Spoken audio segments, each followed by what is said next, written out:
Bonjour à tous! Alors pour ceux qui ne me connaissent pas encore ou qui ont eu un petit trou de mémoire, je suis Coralie, je suis professeure des écoles et je réponds à toutes les questions de parents et même à des questions, je dirais, qu'on ne m'a pas forcément posées directement mais que je peux soupçonner. Ça peut être aussi répondre à des peurs, à des manques de confiance en soi par rapport évidemment aux enfants, hein. Voilà. Donc du coup, je m'occupe de tout ça. Donc n'hésitez pas en commentaire ou en publication à me dire si vous avez d'autres interrogations qui concernent le sujet sur lequel je parle ou même un autre sujet. Comme ça, je me le noterai et pour une prochaine vidéo, je pourrai répondre à vos questions. Voilà. Alors, et bien du coup, dans ce thème-là, aujourd'hui, on répond donc à une nouvelle question qui est comment se comporter face à un enfant qui se met à pleurer pendant les devoirs, par exemple. Alors, quand on fait les devoirs, parfois il est difficile pour un enfant de faire un exercice ou apprendre une poésie. Des fois, ils ont une tâche qui est plus difficile que d'autres. Et dans ces moments-là, d'un seul coup, on entend, on voit les larmes qui arrivent et c'est compliqué d'en venir à bout et vous êtes un peu démunis face à cette situation. Et sachant que des fois les larmes, elles arrivent avant même que vous ayez pu expliquer quelque chose sur les devoirs, ou pendant que vous êtes en train d'expliquer, ou après. Donc moi, je vais vous expliquer un petit peu comment vous pouvez réagir, comment vous pouvez vous comporter en fonction des larmes, si elles arrivent avant, pendant ou après une explication.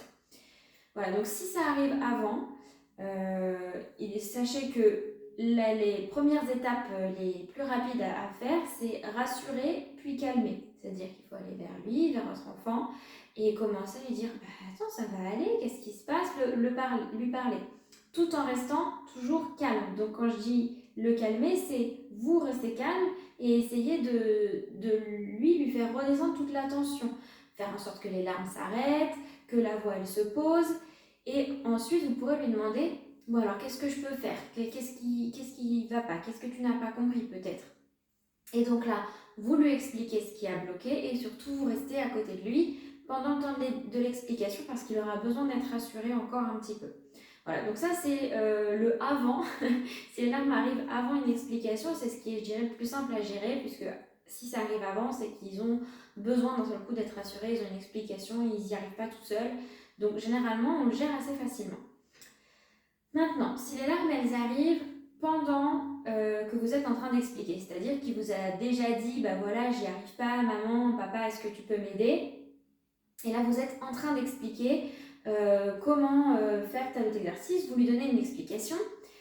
Et là, les larmes, elles arrivent. Alors, dans ces cas-là, déjà, arrêtez votre explication. Essayez même pas d'aller au bout de votre phrase. De toute façon, la phrase, il l'entend déjà plus. Il y a certainement de fortes chances que les 3-4 derniers mots que vous avez dit avant que les larmes arrivent, il les entendait déjà plus. Donc, ça sert à rien d'aller plus loin. Donc, on arrête l'explication. Et encore une fois, ça, on va l'avoir à chaque fois. On rassure, on calme. Parce qu'en fait, l'idée, c'est que ça sert à rien de continuer si l'enfant s'est pas calmé. Ça servira à rien. Ni pour vous, ni pour lui, il se passera rien de bon. Voilà. Donc, voilà, si ça arrive pendant, vous arrêtez votre explication, vous rassurez, vous calmez, et bien sûr, vous dites, eh ben pourquoi, qu'est-ce qui s'est passé? Parce que là, dans ces cas-là, les deux cas les plus probables, c'est que soit l'enfant, malgré vos explications, il se rend compte qu'il ne comprend toujours pas, vraiment ça bloque, soit sans vous en être rendu compte, vous avez été peut-être un petit peu véhément ou vous avez peut-être eu un ton un peu brusque ou un ton qui signifie ah, c'est facile ça, même si vous l'avez peut-être pas dit, mais peut-être que dans votre ton, sans le vouloir, vous lui aurez fait comprendre ça à votre enfant.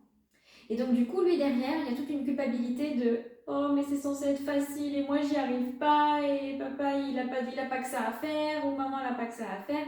Donc ça se trouve, vous n'avez pas voulu le faire ressentir comme ça, mais votre enfant l'a senti. C'est-à-dire que si vous vous êtes dit, bah, je vais aller l'aider, mais bon, c'est vrai que c'était pas le moment parce que j'avais les mains dans ma ratatouille, effectivement, ça se trouve, sans le vouloir, vraiment, je ne doute pas de ça, sans le vouloir, vous avez peut-être créé chez lui un sentiment de j'embête papa, ou alors c'était trop facile, je suis un idiot, enfin voilà, et ça peut monter très vite dans la tête d'un enfant.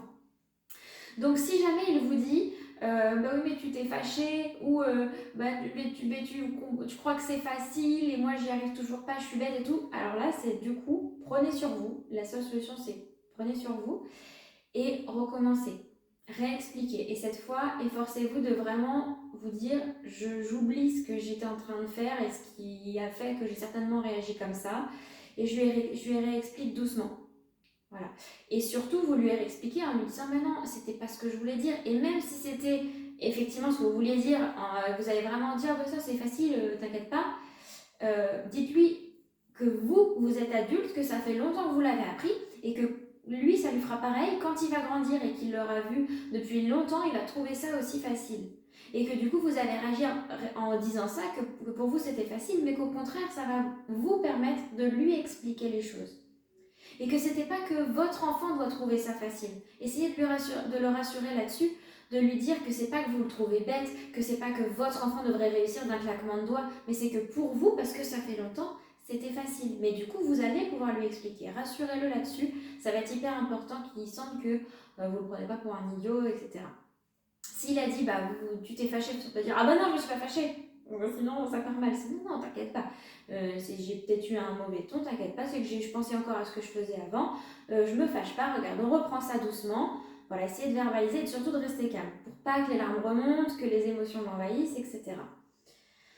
Voilà, et puis il y avait aussi la possibilité que votre enfant vous dise, oui, mais même si tu m'expliques, j'y arrive toujours pas, et puis ça se trouve, il y a encore les émotions d'avant qui sont pas totalement évacuées, et que du coup, même les explications que vous êtes en train de dire, il a du mal à vraiment les comprendre et à vraiment les entendre. Dans ces cas-là, s'il y a vraiment un blocage, vous arrêtez tout. Ne forcez pas, ça sert à rien. Vous arrêtez tout et vous revoyez ça le lendemain, si c'est possible. Si par exemple vous êtes samedi, que c'est les devoirs pour lundi, vous pouvez potentiellement passer un petit temps dessus le dimanche.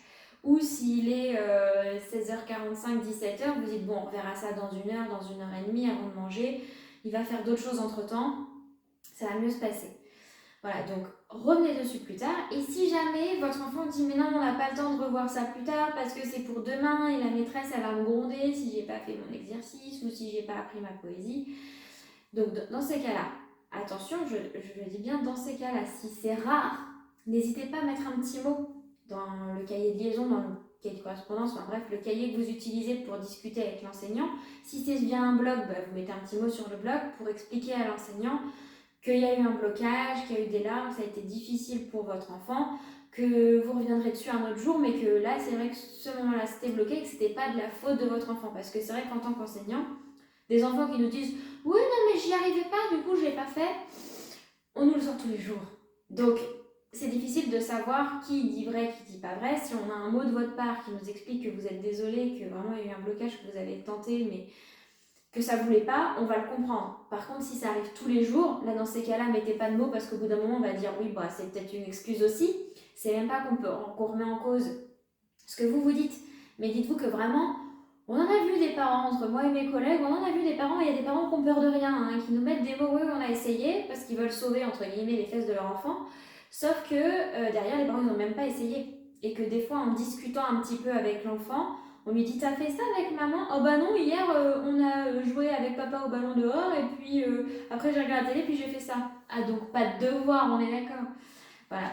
Donc du coup, c'est pas qu'on me remet votre parole en cause en soi, mais c'est si ça arrive trop souvent, nous on aura du mal à le croire. Mais si ça arrive souvent, prenez rendez-vous avec l'enseignant, qui sache comment ça se passe.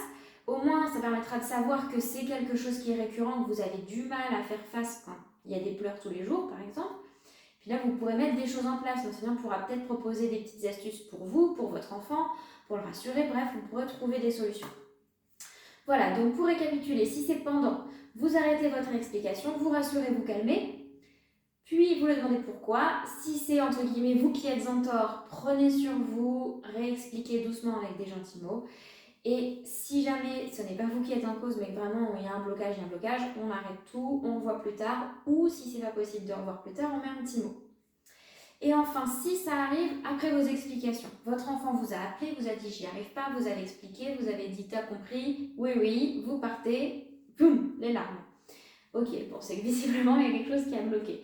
Donc, pareil, première étape, vous y revenez, vous rassurez, vous calmez, toujours, maître mot. Et une fois que ça va mieux, on demande pourquoi, toujours. Et donc là, s'il y a encore un blocage, encore une fois, on arrête tout, on revoit ça plus tard, ou on met un mot dans le cahier, etc. Voilà, ça c'est toujours s'il y a un gros blocage. On essaye quand même de rester un peu à côté. et de dire attends, je le fais avec toi. Il faut toujours essayer au moins la première question ou revoir un peu la poésie. Tiens, essaye de retenir une phrase. Et si vous voyez que vraiment il n'y a rien qui sort, que les émotions ça pleure, et qu'il n'arrive plus à s'arrêter, on arrête. Parce qu'il va passer une mauvaise soirée, il va mal dormir, c'est pas la peine. Donc on arrête tout si vraiment il y a blocage. Mais en fait, souvent la deuxième raison, et ça il va pas vous le dire comme ça, c'est qu'il a besoin d'encouragement. Donc peut-être qu'il va dire oh mais non, j'y arrive vraiment pas tout seul et tout, ou peut-être que ah, j'ai eu du mal à comprendre, ça j'ai compris ce que tu m'as dit, mais j'y arrive toujours pas. En fait, derrière ça, c'est j'ai besoin que tu sois à côté de moi. Parce que des fois, il entend l'explication, en classe ça arrive aussi, j'explique à un enfant, je vois qu'il a compris, je fais une question avec lui, je m'en vais, je reviens plus tard, je vois qu'il est en panique et qu'il a rien fait de plus. Et en fait, c'est parce qu'à ce moment-là, il avait besoin d'accompagnement. Nous, on sait qu'il l'a compris, mais lui, il n'a pas assez confiance en lui-même pour se dire j'ai compris, je peux le gérer tout seul. Donc du coup, il a un peu plus besoin d'accompagnement. Et si c'est un exercice, deux exercices, nous en classe, c'est parfois plus compliqué. Donc des fois, je tiens un exercice à côté d'un enfant, mais je ne peux pas le faire avec tous. Vous, à la maison, c'est plus facile de dire je fais tout l'exercice avec lui. Sachez qu'au bout d'un moment, quand ce truc-là sera un peu plus acquis, quand cette compétence sera plus acquise, en tout cas plus dans l'avancée de l'acquisition, et ben vous pourrez le laisser faire tout seul. Là, si c'est le début et qu'il a du mal, il va avoir besoin de vous. Donc, si le problème il vient après votre explication, c'est peut-être tout simplement qu'il a compris, mais qu'en fait ça le panique trop d'être tout seul. Voilà. Donc dans ces cas-là, eh ben, il faut passer un petit peu de temps, rester à côté de lui, prenez sur vous si vous aviez autre chose à faire, ou alors dites-lui écoute, attends, il y avait le feu qui était allumé, je dois le couper parce que je ne vais pas être dessus pour surveiller, je reviens dans une minute, je touille et je reviens. Et là il vous attend et vous prenez le temps avec lui. Voire dire bah attends, là je pouvais pas parce que il y a ta petite soeur, ton petit frère qui prend sa douche, je dois l'aider, il est en plein milieu de sa douche, laisse tes devoirs là 10 minutes, tu vas faire autre chose et dans 10 minutes après la douche, je reviens et on fait ça ensemble.